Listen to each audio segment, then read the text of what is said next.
연봉이라는 걸 보고 하고 싶은 게 없어서 진입을 했다가 막상 친구들도 취업하고 이러는 걸 보니까 자기 적성에 맞게 취업한 친구들은 되게 행복해 하더라고요.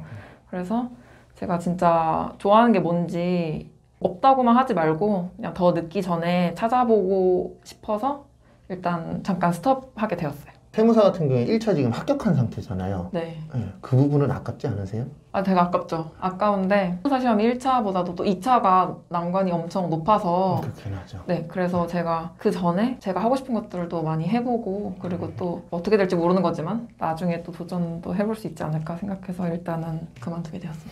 그럼 지금 하고 싶은 건 정하신 거세요? 아니요, 정확히 정한 건 없어요. 주변 사람들도 걱정했던 게 이 부분이었거든요.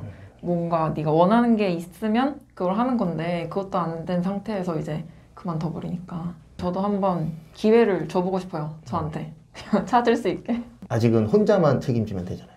네, 그래서 더 할 수 있을 것 같아요. 찌질한 시절이잖아요. 어때요? 20대가 지금 뭔가 하다가 딱 뭔가 포기하고 2020년 CPA 초시 탈락, 2021년 제시 탈락 이후 조금 힘들었습니다. 다시 멘탈을 붙잡고 세무사 1차 시험을 위해 공부했습니다. 결과는 상법의 캐리로 합격이었고 저는 불과 일주일 정도 전까지 동차 합격을 하여 세금 시장을 다 씹어먹겠다는 다소 과격한 투지에 가득 차 있었습니다. 제가 원하는 삶에 대해 25살에 처음으로 생각해보게 되었고 결국 고민 끝에 세무사 시험까지도 아예 그만두게 되었습니다. 안녕하세요. 저는 시험 준비하다가 좋아하는 일을 찾고 싶어서 스탑하게 된 돈시생입니다. 공부를 몇 년 동안 하셨었나요? 2019년 2월부터 해서 한 2년 6개월 정도 됐고요. 처음엔 진짜 친구 추천으로 알게 됐어요. 회계사라는 직업에 대해서. 근데 찾아보니까 연봉을 보고 이거다 싶어가지고 그냥 생각이 없이 진입을 하게 됐습니다. 연봉 얼마를 보신 거세요? 연봉이 5, 6년 차 되면 1억까지도 가능하다는 친구 얘기를 듣고 그래가지고 진짜 그런 연봉 어디서 받아볼 수 있겠나 싶어서 지원하게 됐습니다. 친구 따라 강남 간 거네. 네. 그럼 그 친구분은 지금 하고 계세요? 네, 그 친구는 하고 있는 것 같은데 공부하다 보니까 서로 연락을 안 해서 잘 모르겠어요. 1년만 더 이런 생각은 없었나요? 당연히 있었어요. 있었고 조금만 더 참고 이걸 따면 이제 안전한 제 무기가 생기는 거니까 그렇죠. 네, 1년 정도 더 해보자는 생각이 있었는데 지금 온 게 저도 아쉽기는 해요. 1년만 좀 늦게 왔으면 좀 더 안전하게 갈 수 있지 않았나 싶긴 한데 어쩔 수가 없었어요. 왜라는 질문이 들어가니까 공부가 더 진행이 안 되더라고요. 왜라는 질문 중에 내가 이게 과연 나랑 맞을까도 있었나요? 네, 그게 제일 컸어요. 왜냐면 이거를 따면 이제 그 순간에 행복하겠지만 그 이후의 삶에 대해서 또 제가 행복할 수 있을까 하는 의문 때문에 다들 고민을 하신다고 생각을 해요.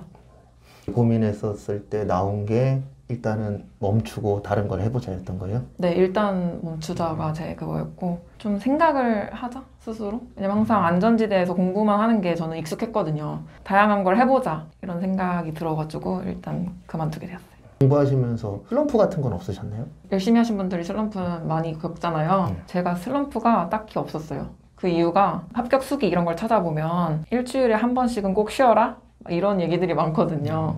제가 그런 것만 잘 지켰어요. 일주일에 한 번 꼭 쉬고 뭐 이렇게 했기 때문에 크게 슬럼프가 없었고 그래서 오히려 지금이 조금 슬럼프인가? 이런 생각 들었어요. 그러니까 엄청 혼란스럽더라고요. 네. 그러니까 내가 뭐를 하고 있지? 네. 네, 이런 게 오긴 오거든요. 공부 그만두시면서 네. 주변 사람들에게 뭐라고 이야기하셨나요? 알고 계신 분이 많지는 않고요. 왜냐면 친구들이 지금 다 제 나이가 취업을 하거나 시험 공부하고 있을 나이예요. 그렇죠. 취업 준비를 하거나 아니면 막 취업해서 정신없거나 신입으로 각자 사는데 바쁠 것 같아서 많이는 얘기 안 했고 친한 친구들한테만 얘기를 했어요. 친한 친구들은 뭐라 그래요? 당연히 그래도 해봐라, 한 번만 더 해봐라 이렇게 얘기를 하는 친구들이 많아서 저를 걱정해주는 애들이 많구나 이렇게 생각했어요. 가족들의 반응은 어땠었나요? 용기가 없어서 제대로 딱 그만두겠다 말씀드리지 않고 이게 지금은 멈추고 싶다라고 조심스럽게 얘기를 드렸는데 제가 세무사를 따지 못한 것보다 제 선택으로 시작을 한 거거든요. 근데 끝까지 뭔가 해보지 않고 중간에 그만두는 게 거기에 대해서 조금 실망을 많이 하셨더라고요. 그래서 그 부분을 되게 죄송하게 생각하고 2년 반 동안 지원해 주신 것들을 제가 다 갚아나가야 될 뭔가 저의 짐이라고 생각을 해서 죄송하게 생각하고 있어요.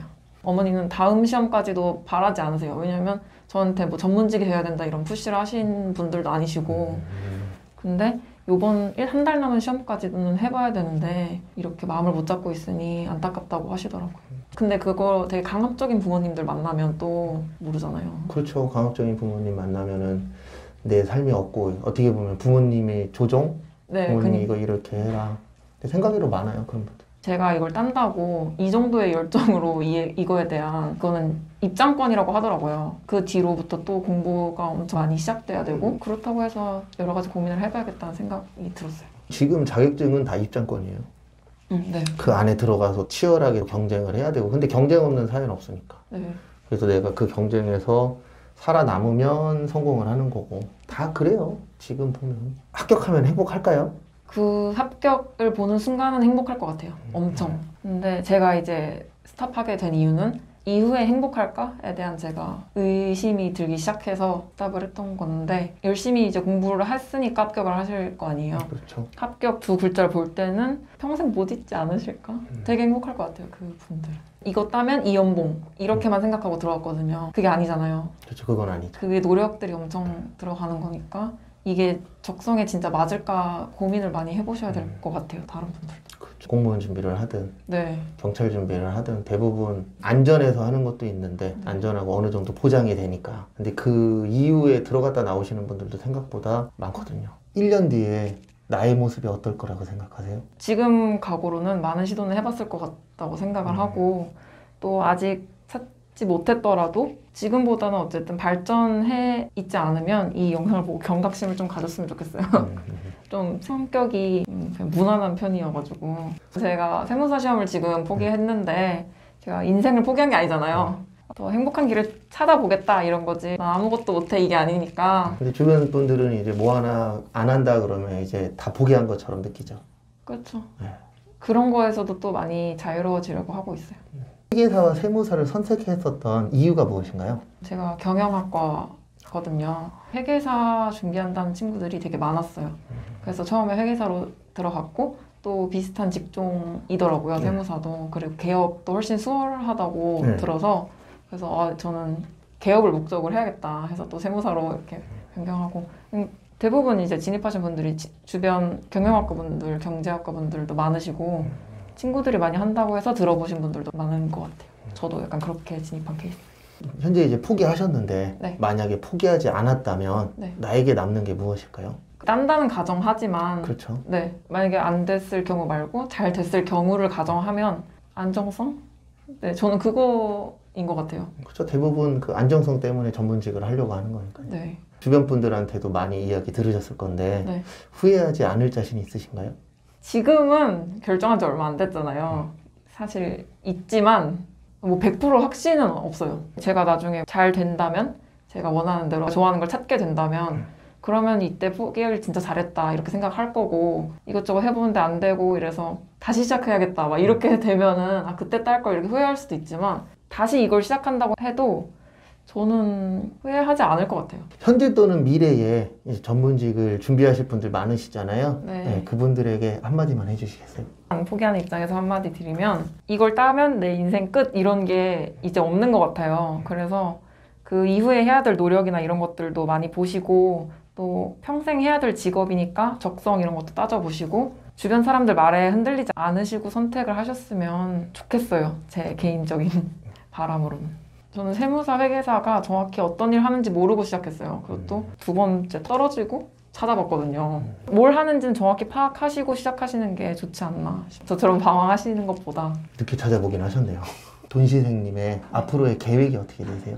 일단 저 스스로를 먹여 살려야 되는 게 중요한 것 같아서 알바 자리를 하나 구했어요. 블로그 원고 작성하는 건데 마케팅 쪽으로도 많이 그런 거 하시더라고요. 그래서 일단 알바해서 제 생활비는 제가 벌고 그리고 졸업이 남았거든요. 1년 정도.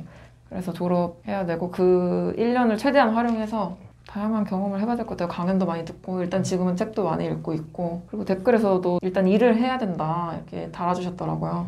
그래서 일을 찾아보는 것도 해야 될 것 같고 다양한 경험 해야 될 것 같아요. 지금 이렇게 인터뷰하는 것처럼. 인터뷰 소감 좀 이야기해 주시겠어요? 새로운 경험을 해서 감사하고 제가 구독자가 그 댓글 남겨주실 때 한 10명인가? 10명밖에 안 됐었거든요. 그 중에 7명이 친구였어요. 말한 친구들 한 명은 2개 해줬어요. 구독을. 그래서 저한테 이런 댓글을 주신 게 감사하고 뭔가 새로운 이런 경험을 하게 해줘서 감사하고 되게 재밌는 시간이었습니다. 네.